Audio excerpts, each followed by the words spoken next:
Thank you, Mark, and hello from London.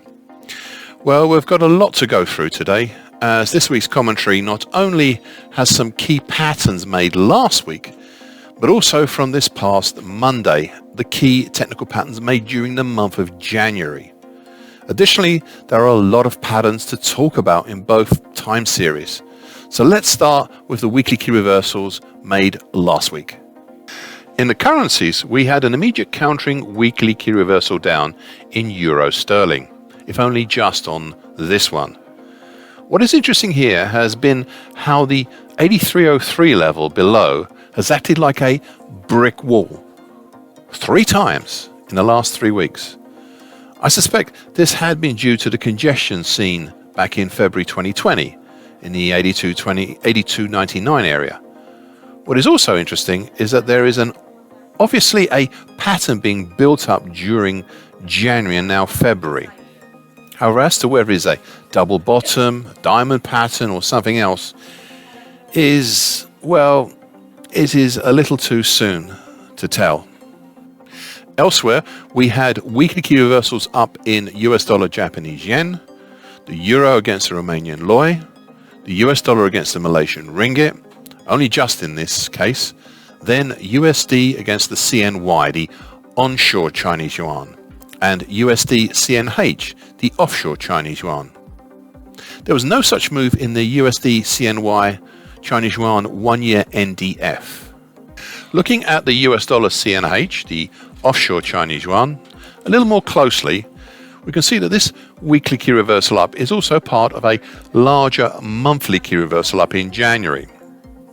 Now, I will reference this again in the monthly segment shortly, but I wanted to show how these two bullish, if longer term actions have been countered by the late July to date downtrend, currently at 639.07, and its partner since early November 2021, the declining medium moving average, currently at 639.22.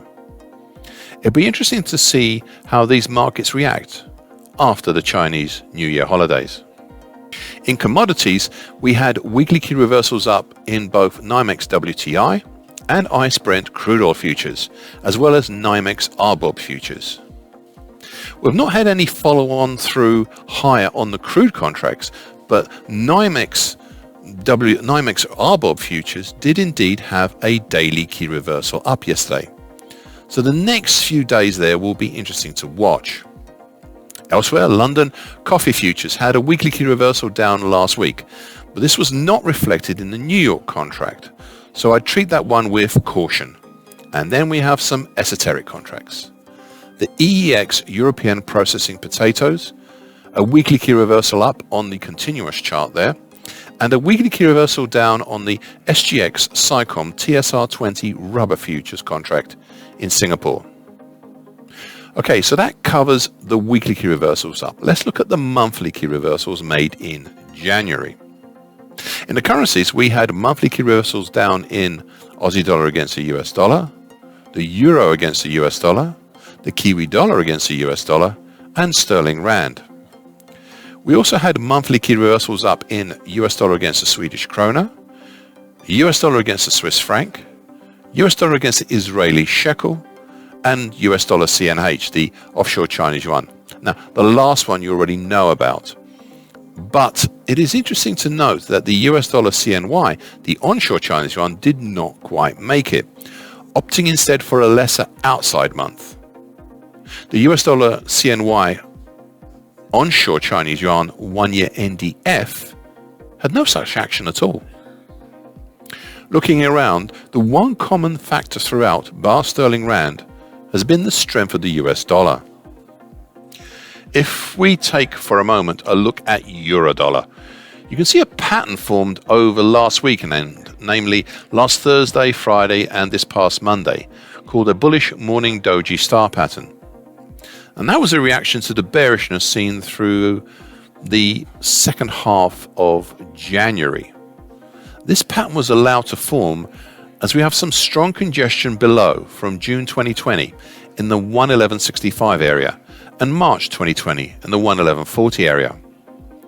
Overall, the market is still traveling down between the upper time, currently 114.40, and the middle time, currently 110.70, of the January to May 2021 bearish Andrews Pitchell, which has run this market lower since the middle of last year. I should point out one interesting feature here. The upper tine has had a strong bearish partner since late August last year.